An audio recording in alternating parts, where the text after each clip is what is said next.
Hello everybody. Today is a little bit different. I'm going to explain the concept of meditation, but I want to actually be showing you how, because it is so simple that you can do this on your own, and this requires time and practice. So it's something that you will build over time. So this is more the theory of it than the actual demonstration of it. So I would like to introduce you to Tessa. She's my puppy. She'll be participating in this today. She loves energy work. She loves meditating. And you'll find that if you have a special spot in your house that you always keep using, and your animals will come to know, ooh, there's the quiet music, there's the candles lighting up, this is it. And they'll come and they'll do their own meditation with you, their own energy work. So they'll appreciate this time that they can be at peace with you when your energy is quiet.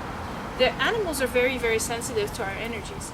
And so when we finally calm down our own, it's their time to enjoy that emanation of peace that comes from our heart while we meditate. The purpose of meditation is just that. It's not just for you, it's for the rest of the world. And as you're meditating, the effects are felt around you. So for example, if you have a plant in your house that's not doing well, try putting it closer to where you meditate. And every day you meditate, or every time you meditate, if you can't do it daily, although I do recommend the daily meditation, then from your heart, say a green ray of light to this plant or to your animals, and you will see a change in them. You will see them flourish and be more quiet and be more peaceful and be more happy. All right. So the concept that I'm explaining today is the concept of 3 doors. The 3 doors is something that I learned in Colorado. I went there to study with a Tibetan Rinpoche who explained that it was very, very important to be in contact with your higher self. You needed to reach your inner core. In order to do that, you need to go through 3 doors. The first door is the door of the body. So you're standing outside of this door, and the only way that this door will open for you is if you're able to sit still and be quiet of body. Now the process that you will go through, just like your daily Reiki meditation principle, is the first thing you want to do is calm your body. The first thing that will happen is all the pain, all the itchiness, all the twitching will be happening. Now, this is universe testing your ability to be centered outside of your body. So you can get frustrated, which will emphasize all your physical reaction, or you can simply breathe. Take deep breath and just acknowledge that part of your body that is tingling, that is itching, that is in pain, right? So the key to this, at developing this ability to be quiet of body, requires you to have a comfortable position in which to meditate in, that you will not fall asleep. So yes, it might be comfortable to lay down, but it might not be practical for your meditation. I personally like to sit like this. If it helps for some people who can't cross their legs, you can also maybe have a cushion under you and elevate your bum and your legs rest a little lower than your body. And that prevents some of the tingling. But for all of you, this will be the exercise of acknowledging your body. Why is this so important?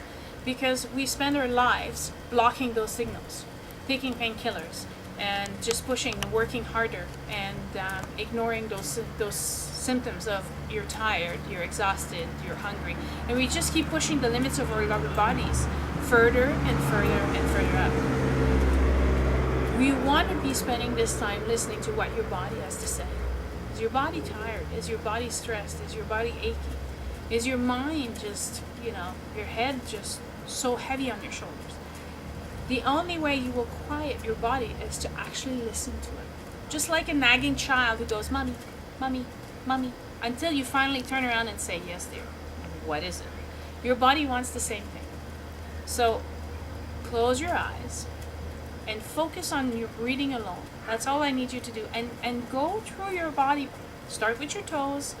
Work your way through your feet, your legs, your knees, all the way to your hips, your core of your body. Take your time and then see, is something itching? Is something wanting to be scratched, and resist that urge to scratch by simply saying, I acknowledge my shoulder is itchy.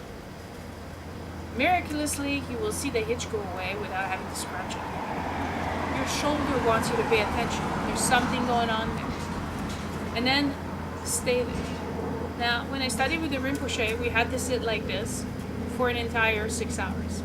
It's a little bit much if you're not used to meditation, so don't worry. You'll build up to it. The Rinpoche only had 3 days to teach us this technique, and he wanted to make sure that by the time the 3 days were over, we would know this technique and we would be able to reach the third door. But you can take your time. But if you have the discipline, you can see, if you do this every day, that you can calm your body by acknowledging every part. And then you will feel that complete ease wash over you. Something very equivalent to a runner, what they describe when they reach that apex of running, and then everything, they feel like they're going to fall apart, and all of a sudden they get a surge of a blast of something in through their veins. There is a chemical reaction that happens that brings them euphoria. Same thing happens through meditation. When your body's been acknowledged completely, the door opens and you move into your mind. Now, we spend so much time in our mind.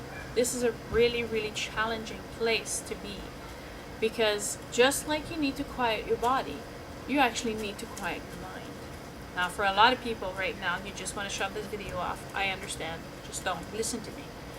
The best way to quiet your mind is to ease the burden of it. So when you start meditating on this part of your doors, which means that you can now, every time you sit down and you're able to meditate, you're able to calm your body, say, yes, I understand, my knee is sore, yes, I understand, I think maybe my hip's out of place, I'll go to chiropractor. You're telling your body, I'll take care of you, I'll love you, and we're fine. Have a piece of paper and a pen beside you. As you're trying to quiet your mind, all these things are going to pop up. And it can be as simple as, don't forget to pay the water bill. You need to gas the car. You'll need to grab milk, and you have to pick up the kids at soccer practice today. Write everything down. I find that was the best thing for me to quiet my mind, not just during meditation, but during the rest of the day as well. Because as a single mom of 3 children, I was running around a lot, and I had a full-time job, and it was difficult for me to keep track of everything that I needed to do and all the things I had to keep track of. So I started writing everything down, organizing my time better, and getting things out of my head onto a piece of paper. So my mind no longer had to remember all these little diddly things that really are not, they're a functional part of you, but they're not important for you to keep having to remember. Once you write those down, your mind, your mental body will go, okay, I don't need to keep reminding you of this because you wrote it down. And then eventually your mind will be quiet. Now this is a process. This is why we can't really do this today, and I can't tell you that you'll achieve this in one time, because you will require to practice this regularly until eventually you'll be able to sit down, quiet your body, which will take 5, 10, 15 minutes. And then you can quiet your mind just as easily in 5, 10 minutes, because it's an exercise that your body and your mind will know. I can finally let go. Right now, everything is fine. And then the second door will open, leading you to your heart. Now, believe it or not, your emotions are constantly trying to talk to you, and we are constantly shutting them down.